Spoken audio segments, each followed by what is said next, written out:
The way that we're different is when a child comes into foster care, which means CPS has removed them from their family due to abuse or neglect, CPS actually has custody of the children. And when they take custody, the judge can appoint CASA as the guardian ad litem. So we are court appointed by the judge as the guardian ad litem, which is a legal role that basically means our job is to advocate for the best interest of the children. So I'm the program director, which means I oversee all of the program-related aspects of our agency, and that includes all of the cases, volunteers, and staff who supervise volunteers. So I supervise 8 full-time staff members who are all volunteer supervisors. So each of those staff members has a caseload of cases and volunteers that they work with. Well, our main goal is the best interest of the children, and so that can be anything from where they live, if they should go home to their parents, if they should be adopted, to even things as small as if they just need more clothes or clothes that fit better. And our goal and our mission as an agency is to provide a CASA volunteer for every child in foster care to help them achieve a safe and stable and permanent home. Some of our responsibilities are to visit with the children, so we check in on them in their foster homes or in their relatives' homes, wherever they're living, a minimum of once a month. And then we also maintain regular contact with CPS, with attorneys, with the child's school, therapists, so we kind of have the big picture and know what's going on with the child, so we can make recommendations to CPS and recommendations to the judge about what's in their best interest. Lots of the families that we work with are low-income families.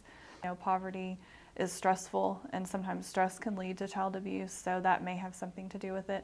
But I think the biggest trend that we do see is that a majority of our cases involve some type of drug use by the parents. So we do have sexual abuse cases, but not the majority of ours are not like that. You know, they do the forensic interviewing, so that's really important in sexual abuse cases, which is why they probably have more of those. There's not a normal day, but you know, I talk to volunteers every day, so that's a big part of my job, is helping the volunteers that I supervise, kind of helping guide them and helping them know what they need to do next to answer their questions that they may have about the foster care system or what they need to do for their child. I see some kids. I don't have a lot of direct contact with the kids because really that's the work that the volunteers do. But if there's ever a time that the volunteer can't make the visit, or the case may not have a volunteer on it for some reason, then I would visit with the kids.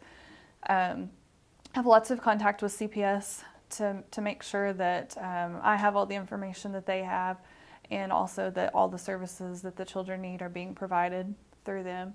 And then court. I'm in court a lot, so we go to court regularly for these cases. Each case is heard about every 3 to 4 months.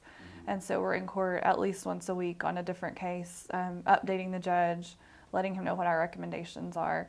And then there's a lot of documentation involved. Have to document everything that we do with the kids, with the volunteers, and then we write court reports also before each hearing. So lots of writing and documentation also.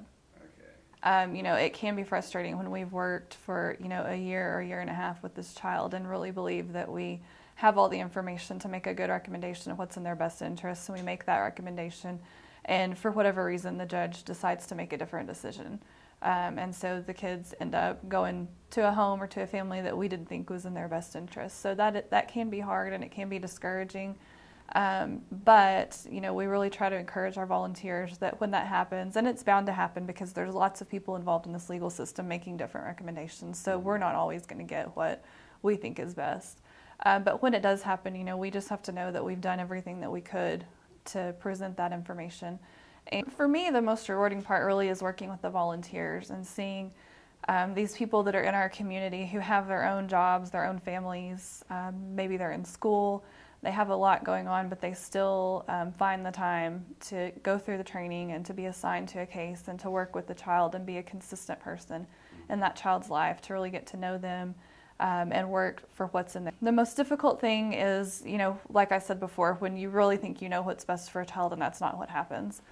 We are facing budget cuts, and so, you know, and that's unfortunate because the kids that we serve in foster care are the kids and the citizens of Texas that really need the most help.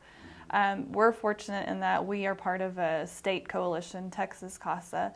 Funding is cut, it's funneled through Texas CASA down to the local programs, and so if it's cut, at a state level, then it'll affect each program in Texas. And there's 69 CASA programs in Texas. Mm-hmm.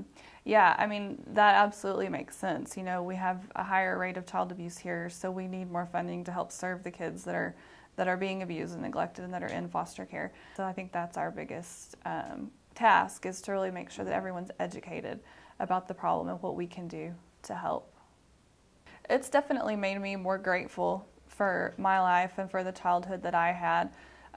You know, I always knew that there was such a thing as child abuse, but until you really get into it and see what happens and how it affects these kids' lives, you don't really fully understand it. And so it's definitely something that you have to think about. And I think the trick is being emotionally connected enough that it matters and it's still important. You still want to work for it, but not so attached that you can't step back and see the big picture. So it's kind of a fine line that you have to walk there to really be able to advocate effectively.